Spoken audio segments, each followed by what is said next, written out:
SMT Nation, we back. Nation, today we're going to take a deep look into networks. Verizon, T-Mobile, AT&T, all three of them are pretty much working with some of the best network circumstances we've ever seen, right? T-Mobile's 5G network is hitting maturity. They've got low band, they've got mid band, and they're several years into the build of both of those parts of their network. Right now, really, their emphasis is densification. We're seeing macros getting built in rural America. We're seeing retail expansion with that build. We're seeing them doing some things with small cells in their top 10 or 20 markets, right? So some of that stuff is going on. Really, I think the emphasis for them is scaling the 10 gig backhaul, right, to really optimize and squeeze the most out of their spectrum that they own. And AT&T and Verizon just got all their C-band cleared, right? Now they can go ahead and just kind of worry about getting tower sites modernized and upgraded and hanging antennas and radios. And we're seeing their speeds just exponentially increase. So the question now becomes is, when are we going to start seeing, these awards for like RootMetrics and Ookla and all these companies that do, crowdsourced data collection and network testing? Who's got the fastest network? Who's got the best network? And I'm going to kind of go over some of those things in today's video and tell you what's going to change now that AT&T and Verizon have a lot of spectrum, a lot of mid-band 5G, just like T-Mobile. So we'll be linking this article for you so you guys can kind of follow along to what I'm covering here. So you guys can find it in the description. Also in the description is the Real SMT Buy Me Coffee link. If you want to show your support for your creators, buy us a coffee, link in the description. There's other ways to support us as well. They're all down there. Check them out. Also, if you're looking for a really good deal on wireless service, you guys know the Green Fox. Green Fox can save you money. Get a great deal on your wireless service by using our partner link for Mint Mobile. mintmobile.com/Sneed can get you this deflation promo pricing, which is still active if you use our link. The switching process is seamless, very easy. They'll very expeditiously send you a SIM card, or you can activate by eSIM. Super easy and simple and very convenient. So check them out. Links in the description. All right, so for most of what we're seeing, the media narrative around, like the T-Mobile network is, it's the largest 5G network. It is the fastest 5G network. I think it's indisputable at this point. The data from pretty much everywhere indicates that is indeed the case. It is a very modern, it is a highly capacitive network, and it's when it comes to speeds, it's first place. Nobody was really close to it. All right, we take a look at some of the data from Ookla, for example, which does crowdsourced data collection. Right, when you look at median download speed, this is from July. All right, so it's from about a month ago. T-Mobile is coming in at 164.76 megabits, Verizon at 72, and AT&T at 66. All right, so quite a bit of separation there. Right, from the uplink, T-Mobile's the fastest at 12 megabits, Verizon's at 9, and AT&T's at 7. Okay, now, where does this put us moving forward now that AT&T and Verizon have both exceeded 175 million pops of C-band coverage? Right, 40 megahertz moved to 80 megahertz in the AT&T's case. 60 megahertz moving to 100 megahertz going to 140, 160, 180, 200 for Verizon. We're going to see these median download speeds peak, right? It's going to jump like exponentially. Okay, my expectation is that the Verizon speeds are going to double. The AT&T speeds are probably going to double. And I'm talking about like the top 50 markets for those companies respectively. Now with the respect to the next 50, so the top 100, that's going to take more time. That's probably more like Q1 or Q2 of next year. I think you'll see those speeds kind of double there as well. Where's T-Mobile going to be? They're probably going to come up a little bit too with their median download speed, but the gap's going to be mostly closed. And I think from the uplink standpoint, depending on who you ask, I think Verizon's going to be way out ahead of T-Mobile. I really do. I just think that the C-band is absolutely magical. As I've been testing it for the last year and a half, the uplink performance on 60 megahertz has been so good. Now moved to 100 megahertz, the throughput has doubled or tripled. The efficiency on the MIMO is great. radio gear seems to be performing very well. Devices are handling it really well. The density is helping. I think most testing firms are going to have Verizon well out ahead of T-Mobile with respect to uplink. And I think part of the problem is the fact that, T-Mobile has a very disjointed, fragmented collection of spectrum. They do have and actually one thing that I think T-Mobile has for an advantage, I think with the PCS, the Band 2, moving to N25, I think that might help them if they can move more of that spectrum over to help with uplink on the SA5G. That can help. I think maybe that puts them ahead of Verizon by a little bit, maybe. But I just think the C-band is so good compared to the EBS, BRS, the N41 from T-Mobile. I think Verizon's going to be out ahead. And I think AT&T is going to, they're going to come in a close third, right, close to second place. But they just, they haven't been able to scale the upgrades as good. Anyways, that's probably what's going to happen with Ookla, right? You're going to see the gap, for second half testing close and shrink a lot in the top 50 markets. Maybe even pass T-Mobile. It's possible, I guess. My market's basically done. They're going to start doing small cells soon for C-band, right? And then Verizon's going to move back to mmWave, more small cells, more 10 gig fiber. Yeah, I think it's inevitable. Now, again, like I said, the next 50, I think T-Mobile holds on to that for a little bit longer. I think that probably more like Q1-ish, for that to happen. But at that point, guys, what we're really talking about is you're not going to be able to really distinguish the carriers by speed. They're all going to be in that average median download speed area. You're going to be running speed tests, getting like 500 megabits, 800 megabits, a gigabit.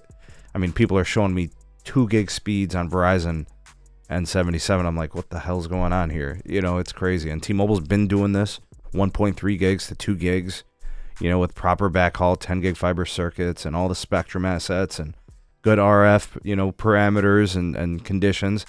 It's been astonishing. Now, what you're not going to see is any changes at RootMetrics. I'm sorry. But, I mean, I've been following the RootMetrics testing. When you look at the overall, when you look at reliability, network accessibility, and stuff like that, I still think T-Mobile on a national scale is going to continue to be third. The separation between first, second, and then third is so wide, from a national scale. There's some markets where T-Mobile, I think, can close the gap, and, we've seen them take a couple of markets here and there and get some awards. But from a national scale, there's so much separation there. You guys saw the rating for AT&T. It was like 97 or something, and Verizon was like 95, and then T-Mobile was like 80 something, right? It's too hard to overcome this year or next year.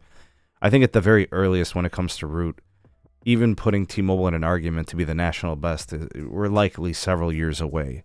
And I think both AT&T and Verizon would have to regress, and I don't see that happening. But again, we compare each carrier to themselves. So all we want them to do is just get better from the last half, right? So for me, if T-Mobile scored an 88, I want to see them get a 90, a 91, a 92. They don't have to pass Verizon or AT&T. They could just be better than the last half of testing, and I'm good with that. With respect to network speed testing, the way Root does it is they don't really look at it like, hey, what'd they get on a speed test? They look at it as, how long does it take to get to my content? This is referred to as time to content.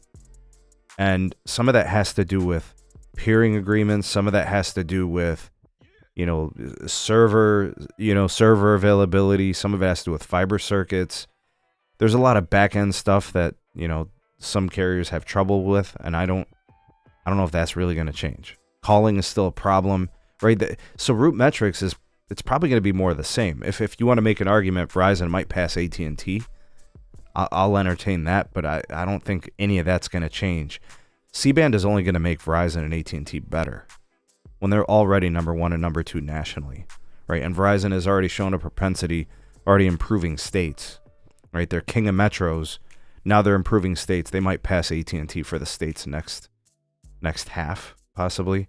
And then maybe another half after that, maybe take national or get really close, right? So RootMetrics, I think, continues to be, Verizon dominated, AT&T dominated. So really what it's going to be is, I think, I think T-Mobile continues to kind of win like the umlaut thing, whatever that is. The Ookla, they'll probably continue to win that for another half or so. But I think by the beginning of next year, I mean, top 100 markets. I'm looking at the performance here. Here's what I want to show you guys, right? This was a speed test that I took at peak time, 6:18 in the PM. And I was probably maybe a half mile away from the site during peak. This is 100 megahertz of N77 C-band for Verizon on my Google Pixel 7 Pro. This is at a peak time, folks, on a tower that has heavy usage, including fixed wireless access. I've gone running in this neighborhood, or in these surrounding sectors of this neighborhood, and I've seen a ton of gateways, from Verizon listed as available Wi-Fi networks. This is a fast connection on 100 megahertz. There's still 40 megahertz left, right? That has not been aggregated here. That has not been cleared. Verizon's got some spectrum in the B block that they're waiting for. So that's been cleared, and now I think it's just waiting for an update to the Samsung radio gear in my market, and then it's going to be 140 megahertz. You got to have the right phone, right? Maybe a Samsung Galaxy S23 gets you covered. One of the newer iPhones might do it for you. I'm not sure if the 14 generation does it. I think it should, because it's going to be probably, in my market, it'll be like a 60 and an 80 megahertz channel aggregation situation. On an NSA connection, because, they're going to eventually move to SA. That's a story for another video. But, folks, this is a 100 megahertz channel. There is more to go. And we haven't even seen CBRS go to the 5G side, right? There's an additional 30 megahertz in my market for licensed. They also deploy an additional 40 megahertz of unlicensed for 70 megahertz total on a lot of these sites. I mean, basically every site has CBRS. Right, so when they make that move, they can add that in there as well. My market does have a lot of band 5. They've got a 20 megahertz piece there.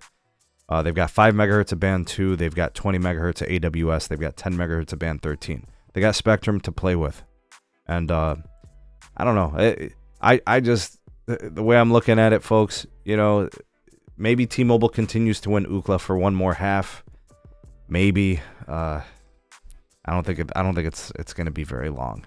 And I'll be honest with you guys, the speed thing doesn't really matter all that much to me. If you look at RootMetrics, they do in tiers, it's like under 10 megabits, 10 to 20, 20 to 30, 30 to 40, 40 to 50, 50 plus. They do these tiers. And I kind of like that metric because it lets you know what percentage of markets average that median speed and stuff. And so it lets you know if the place is fast enough. If a carrier is doing 500 megabits on every single tower site, I mean, what could you ask for more than that? If it's a gigabit speed at every tower site, what does it matter if it's 1.3 gigs or 1.8 gigs? I've always thought the T-Mobile network was really, really fast, even on 1 gig circuits. We were seeing 600-700 downlink on peak, or off peak, and then even on peak, it was doing like 400, 450. Thought that was great. It didn't really matter that, Verizon had a 4 gigabit per second millimeter wave. To me, they both do the same thing. They accomplish the same task. I can download videos and upload content and, stream and all those things and file transfer and play games or whatever. I could do whatever I want, and hotspot and all those great things. It's nice that all three networks are going to be really, really fast. Now you can basically choose your carrier for some other reason than just speed, And I think there just comes a point where the speeds just don't mean as much. I don't know what T-Mobile's going to advertise, once they lose the speed crown. Is Verizon going to start advertising that they're the fastest? I think that's probably inevitable. But I still think they hold on to that reliability crown. That's probably more important to people, coverage and reliability, which we know that T-Mobile still has some inadequacies with respect to those things. But what do you guys think? What do you think? Give me your prediction. Maybe you agree or disagree with me. I don't mind. You can disagree with me. When do you think, when or if you think that T-Mobile will be losing its speed crown in 5G? Who's going to take it from them, Verizon or AT&T? Do you think they're going to hold on to it for a while? When do you think it's going to happen, that transition or that change? I'm interested to see what your predictions are.